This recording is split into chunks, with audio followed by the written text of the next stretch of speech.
The Admiral's Choice. The quantum gates above Earth pulsed with their characteristic blue glow as Admiral Sarah Chen watched the sensor readings from the bridge of the UES Intrepid. Something was wrong. The approaching ship's energy signature didn't match any known configuration in the United Earth Fleet database, and it was bleeding radiation like a wounded animal.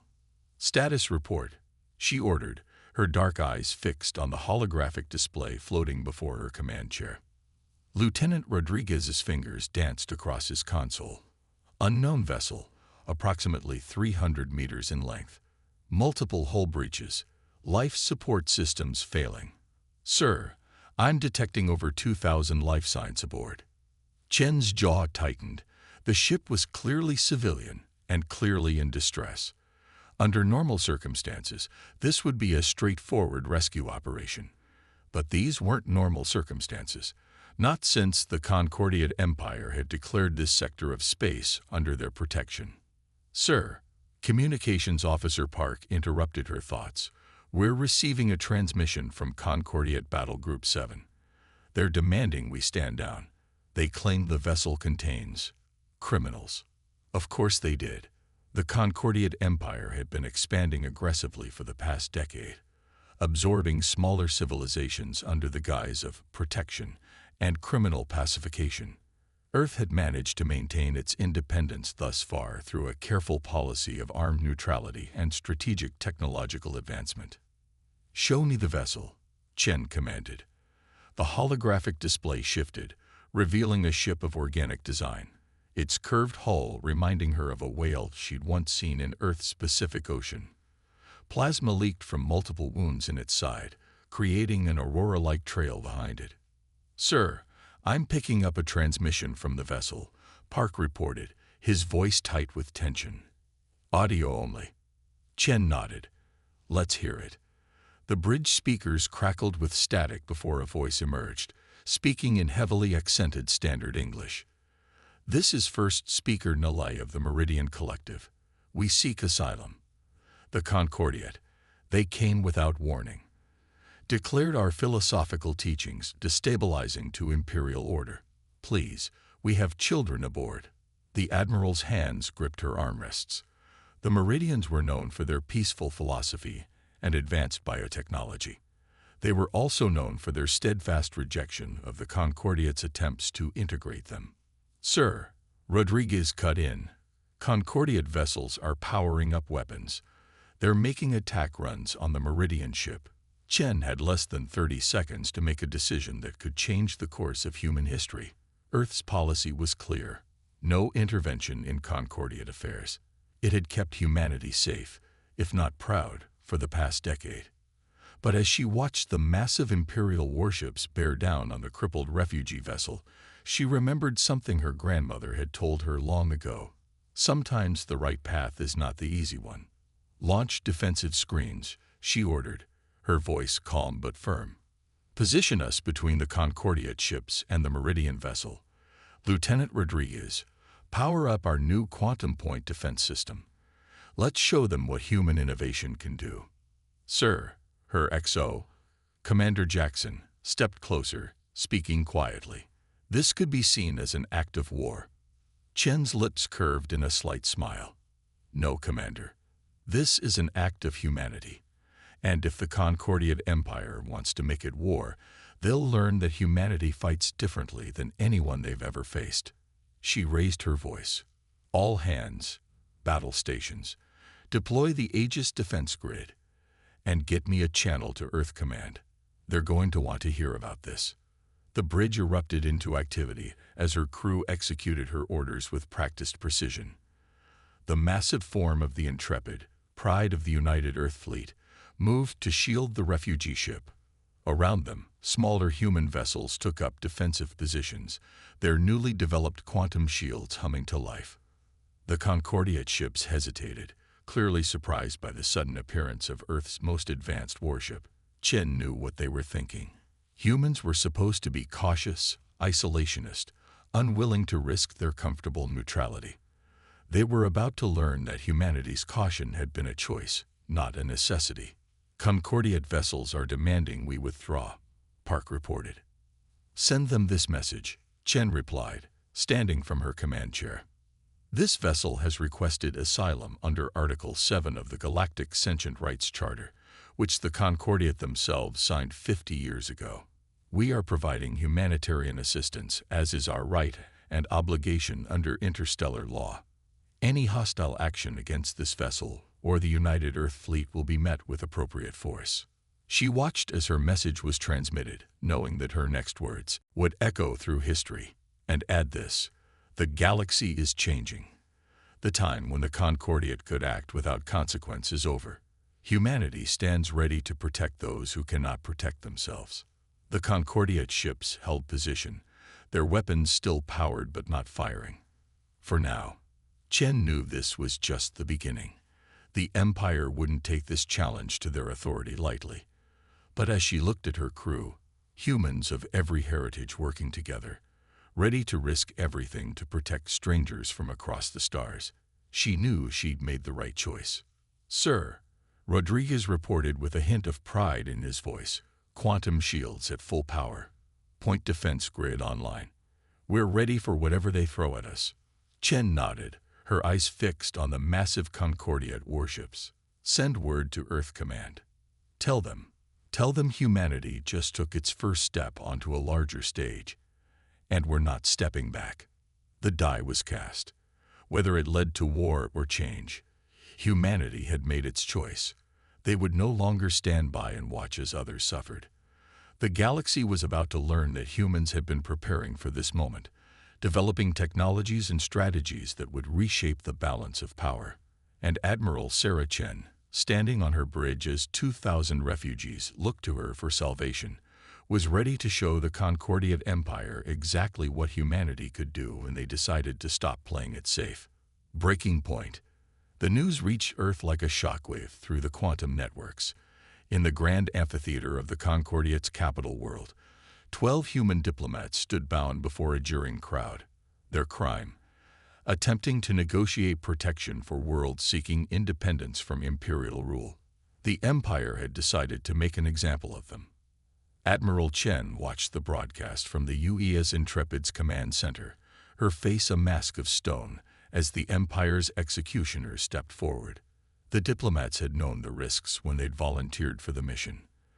That knowledge didn't make their sacrifice any easier to bear. "Turn it off," she ordered quietly. The holographic display winked out, leaving the command center in haunting silence. Around her, her senior staff remained motionless, processing what they'd just witnessed. The Concordiate had just crossed a line they couldn't uncross. Commander Jackson broke the silence first. "Orders from Earth Command." Chen's response was interrupted by her neural implant chiming. A priority message scrolled across her retinal display. "Operation Fuenix authorized. Fuel SPCT RUMRISPONSE APPROVED. Earth Command has authorized Protocol 7, she announced, causing several officers to inhale sharply. They'd trained for this scenario, but never truly expected to implement it. The Empire thinks they've just demonstrated their strength. Instead, they've given us exactly what we needed: unity. Across human space, a transformation was already underway. Civilian ships that had seemed harmless were shedding their outer hulls, revealing military-grade weapon systems. Mining installations were activating defense grids that had been disguised as atmospheric processors. Every human colony, ship, and installation had been prepared for this moment, hiding their true capabilities in plain sight. "Send the alert to all commands," Chen ordered. "Authorization code: Phoenix Rising." She turned to her tactical officer. "Show me the strategic display." The holographic map materialized, showing human space in green and Concordiate territory in red. Scattered throughout the red were pulsing blue dots, worlds that had secretly agreed to support humanity's resistance against imperial rule. "The Empire believes they know humanity's capabilities," Chen continued, addressing her staff. "They've studied our official military, analyzed our known technology. What they don't know is that for every weapon we've shown, we've developed 3 we've kept hidden. For every tactic they've observed, We've prepared dozens they've never seen. Lieutenant Rodriguez pulled up the latest intelligence reports. The Empire's responding exactly as predicted, sir. They're mobilizing their main battle fleets, preparing for a conventional war. Chen allowed herself a small smile. And that's their first mistake. Humanity won't fight a conventional war. We've spent years preparing for something very different. She gestured to the map. Initialize Phase 1. Across human space, supposedly civilian quantum communication relays activated hidden protocols. The Empire's much-vaunted quantum networks began experiencing unexplainable failures. Their automated defense systems started reporting phantom threats, while their actual sensor networks went blind. Sir, Communications Officer Park reported, we're receiving confirmation. Operation Blind Spot is successful. 87% of Imperial communication and sensor networks are compromised. Chen nodded. The Empire had never imagined that the human-designed communication systems they'd so eagerly purchased over the years had contained dormant subroutines, waiting for this moment. They'd assumed humanity's technological advances were purely commercial, never suspecting that every traded piece of technology was part of a larger plan. The Meridian refugees we rescued last month, Chen asked, how are they adapting to their new roles? Commander Jackson consulted his datapad. Better than expected, sir. Their biotechnology expertise is revolutionizing our medical capabilities. They've already helped us develop 3 new types of combat enhancement symbiotes. That was humanity's true strength, not just their own innovation, but their ability to learn from and work with others. While the Empire demanded submission, humanity offered partnership. Sir, Rodriguez interrupted, we're detecting massive Imperial fleet movements. They're deploying along traditional invasion corridors. Of course they are, Chen replied. They're fighting the last war, using tactics that worked for centuries against other species. Launch our new Phantom drones. Let's show them why those tactics won't work against humanity. Across human space, thousands of automated drones activated. Unlike traditional military drones, these were disguised as debris, asteroids, and derelict ships, hiding in plain sight throughout Imperial space. Each one carried a quantum disruption field that could disable Imperial ships without destroying them. Broadcast this message on all frequencies, Chen ordered.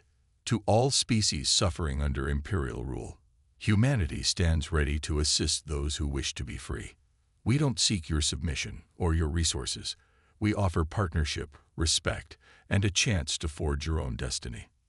The message went out, translated into hundreds of languages. The Empire had spent centuries convincing their subject species that resistance was futile. Humanity was about to prove them wrong. Sir, Jackson said quietly, this won't be an easy fight. The Empire still has overwhelming numerical superiority. Chen's expression hardened. Numbers don't tell the whole story, Commander. The Empire thinks they're dealing with just another species to conquer. Instead, they're facing an enemy that's spent years preparing for this moment, an enemy that thinks differently than any they've faced before. She turned to face her crew. They expect us to fight like everyone else they've conquered. Instead, we'll show them something new, humanity's way of war. Across human space, the transformation continued. Civilian ships became warships. Mining colonies became fortresses, and humanity's hidden strengths, carefully concealed for years, began to emerge. The Empire had thought their execution of 12 diplomats would break humanity's spirit. Instead, they'd only ensured that humanity would fight with everything they had. The breaking point had been reached, but it wasn't humanity that would break. The silent strike. Imperial High Command was in chaos. Across 50 sectors of space, their mighty war fleets were chasing shadows. Every time they detected human forces, the enemy seemed to evaporate before they could bring their superior numbers to bear. Meanwhile, critical supply lines were being severed by attackers their sensors couldn't detect, and colonial worlds were declaring independence faster than they could respond. On the bridge of the UES Intrepid, Admiral Chen watched the strategic display with quiet satisfaction. The Empire's massive fleets were scattered across space, trying to fight an enemy that refused to play by their rules. Report from Ghost Fleet 7. Lieutenant Rodriguez announced, Operation Midnight successful. 3 Imperial supply convoys neutralized without a single shot fired. Their escort ships are still trying to figure out why their engines suddenly stopped working. Chen nodded. The quantum disruption fields were proving even more effective than expected. And our new friends. The Meridian biotech specialists have successfully deployed their spore networks across 15 Imperial worlds, Commander Jackson reported. Their atmospheric processors are now broadcasting our message to every citizen, completely bypassing Imperial sensors. The Empire can't stop it without shutting down their world's air supply. That was the beauty of humanity's approach. While the Empire looked for warships and armies, humanity had turned their own infrastructure against them. Every piece of human technology they'd eagerly purchased over the years was now revealing its hidden purpose. Sir, Park interrupted, incoming priority transmission from the Shadowdancer network. The Shadowdancer program had been one of humanity's most closely guarded secrets. Quantum-enabled AI infiltration units disguised as standard maintenance robots. For years, they'd been quietly gathering intelligence and establishing backdoors throughout Imperial space. The Imperial Senate is in emergency session, Park continued, reading the report. 3 major trade guilds have announced they're suspending support for the war effort. 17 outer worlds have declared neutrality. The Empire's economy is starting to crack. Chen allowed herself a moment of satisfaction. The Empire had expected a direct confrontation, a test of military might. Instead, humanity was waging a different kind of war, targeting systems, infrastructure, and most importantly, belief.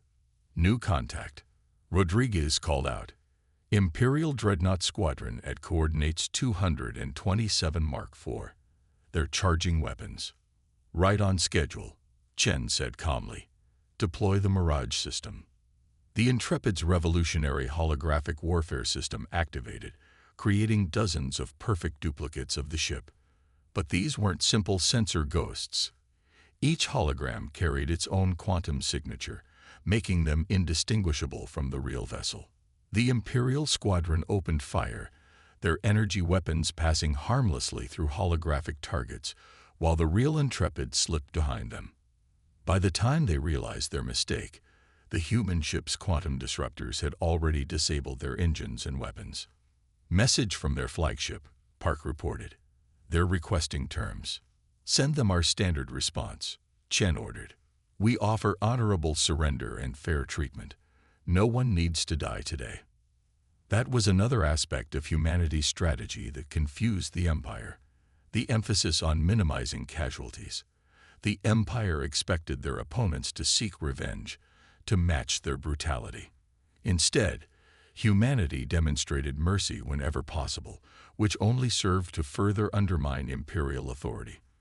Update from Operation Starcaster, Jackson announced. The Imperial Academy of Sciences is in upheaval. Someone leaked proof that human technological development has far outpaced Imperial estimates. Their entire strategic assessment was based on incomplete data. Chen smiled. The Empire had assumed humanity's technical advancement followed a predictable linear path like their own. They never considered that humans might deliberately downplay their capabilities, showing the Empire exactly what they expected to see. Sir, Rodriguez called out, the Phantom Drone Network is reporting massive movements in the Imperial core. They're pulling fleets back to protect their central worlds, which leaves their outer territories exposed, Chen noted. Send word to our allies. Phase 3 begins now. Across Imperial space, supposedly loyal worlds began revealing their true allegiances. Underground resistance movements, supplied with human technology and training, emerged from hiding. The Empire had spent centuries maintaining control through fear and overwhelming force. They had no defense against an enemy that offered hope instead. Message from Earth Command, Park reported. The Concordiate's trade alliance is collapsing. 7 major species have announced they're opening direct relations with humanity. The imperial economy is in freefall. This was humanity's true victory, not destroying the empire's military might, but undermining the very foundations it stood upon. Every act of mercy, every display of superior technology, every successful rebellion sparked by human aid served to erode imperial authority. The empire still doesn't understand what they're fighting. Chen mused, watching the strategic display as more and more sectors turned from imperial red to neutral gray. They think this is about military victory, but we're not fighting for territory or resources. We're fighting to show the galaxy a different way. Sir, Jackson said, Imperial High Command has issued new orders to their fleet. They're adopting more aggressive tactics, authorizing orbital bombardment of rebellious worlds. As expected, Chen replied. They're desperate, falling back on brute force because it's all they know. Deploy our planetary shield generators. Let's show the galaxy that humanity protects its allies. The Empire had started this war thinking they were punishing an upstart species. Instead, they were facing an enemy that had spent years preparing not just to fight them, but to replace them. Every human victory demonstrated not just military prowess, but a better way of doing things. Send word to all commands, Chen ordered. The Empire is weakening. But remember, our goal isn't to destroy them, but to transform them. Every act of mercy, every display of superior technology, every world we protect instead of conquer sends a message. There's a better way than imperial rule. The silent strike continued, not with massive fleet battles or planetary bombardments, but with targeted precision and calculated mercy. The Empire had thought they were invincible because they couldn't be defeated militarily. Humanity was showing them that some victories don't require a single shot fired. The Awakening. The Imperial Palace on Concordia Prime had stood unchanged for 10,000 years. Now its crystalline spires reflected the light of ships never meant to reach the Empire's heart. Human vessels hovering in formation alongside craft of 24 other species, not as conquerors, but as a message. The old order was ending. Admiral Chen stood on the Intrepid's observation deck, watching the unprecedented gathering. Representatives from worlds that had never dared defy the Empire were arriving for what the quantum networks were calling the galaxy's first free council. Update from our intelligence networks, Commander Jackson reported, joining her at the window. 3 more Imperial fleet groups have declared their independence in the last hour. They're calling themselves the Free Stars Navy now. And the Imperial response. That's the interesting part, Jackson replied. The Empire can't respond. Too many of their own officers are questioning orders. The Shadow Dancer Network reports that the Imperial Military Academy is in open debate about the human question. Specifically, how we've achieved more in months of minimal casualty warfare than the Empire achieved in millennia of brute force. Chen nodded. This was the true awakening, not just of resistance to the Empire, but of new possibilities. Every world that successfully broke free using human methods became proof that there were alternatives to imperial doctrine. Sir, Lieutenant Rodriguez called from his station. The Meridian representatives are requesting permission to come aboard. They say they have something to show you.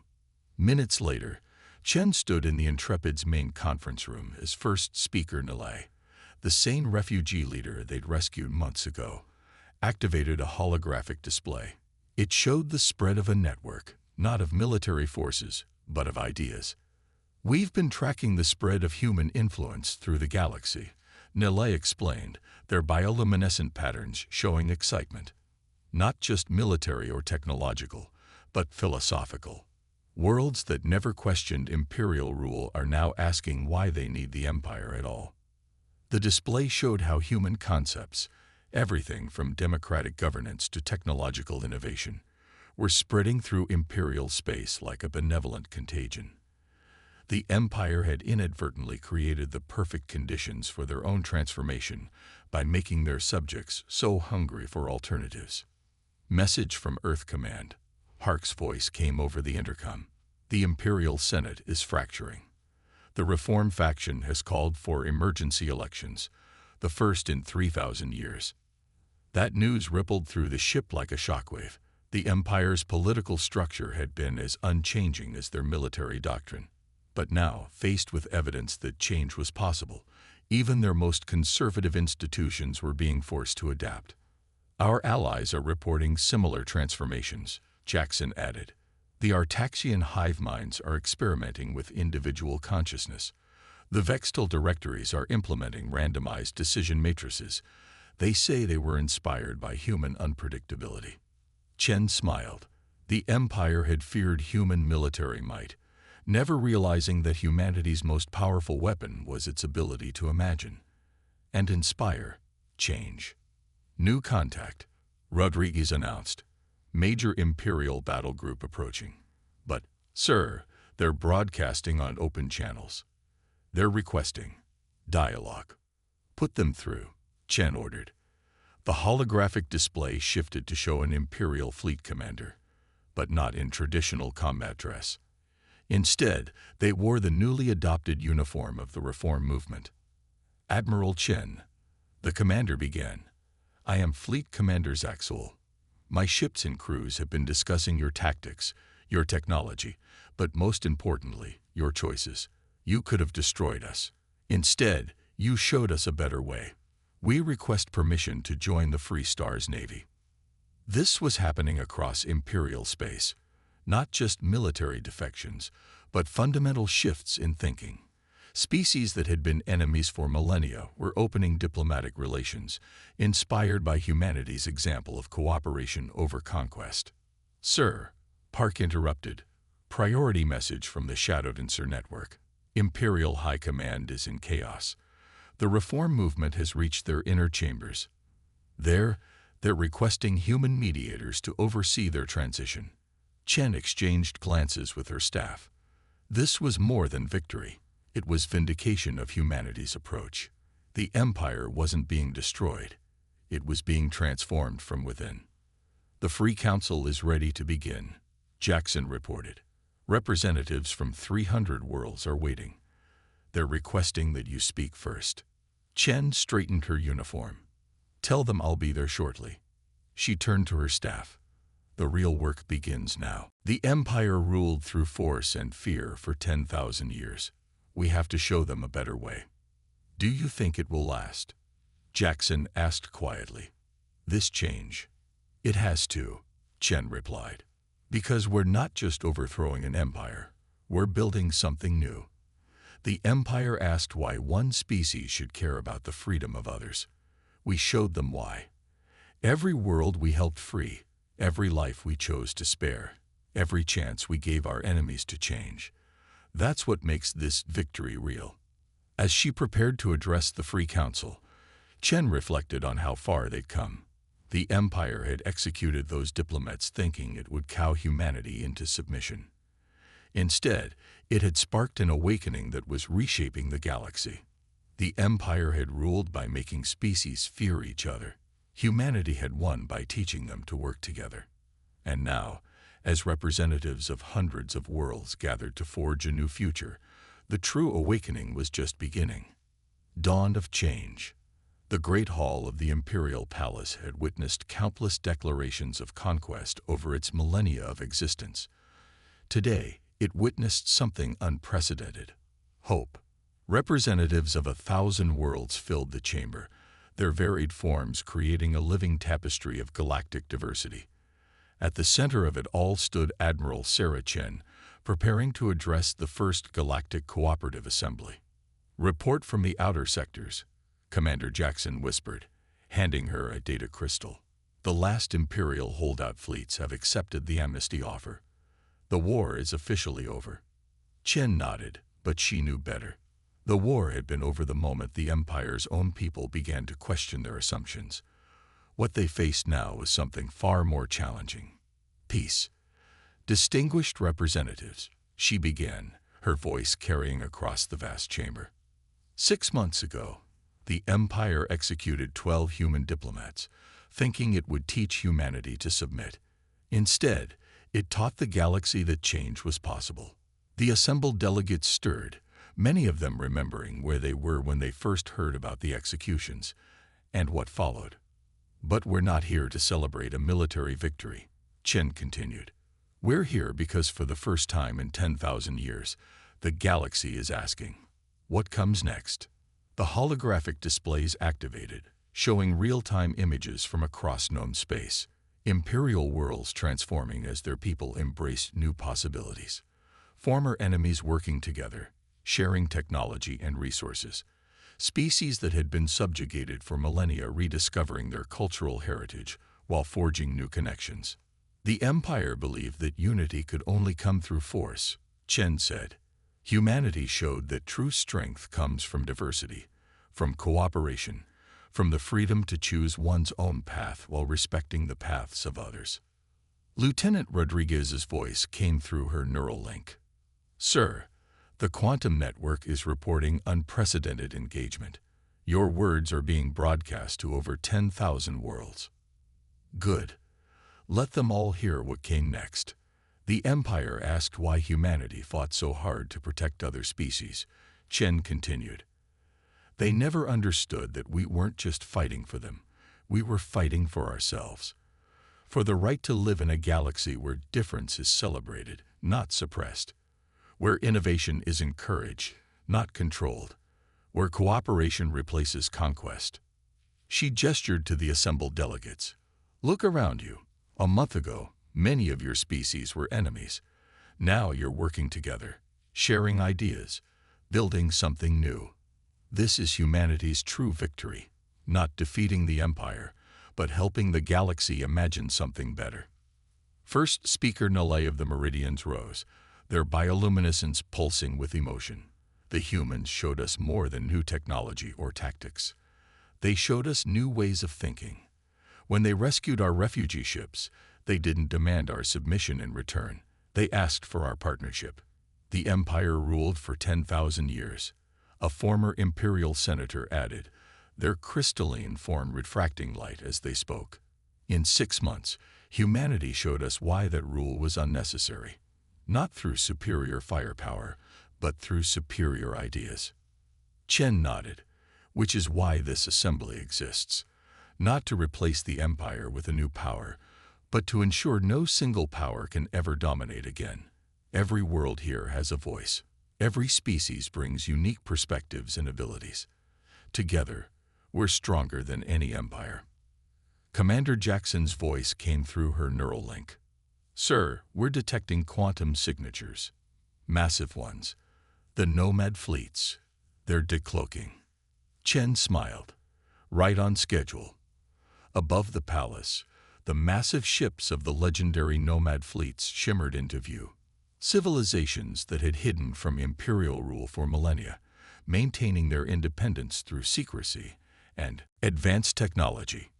"We've watched humanity since their first steps into space." The nomad leader's transmission echoed through the chamber. "We saw how they prepared, not just with weapons, but with wisdom. Now we're ready to join your cooperative." The assembly erupted in excitement.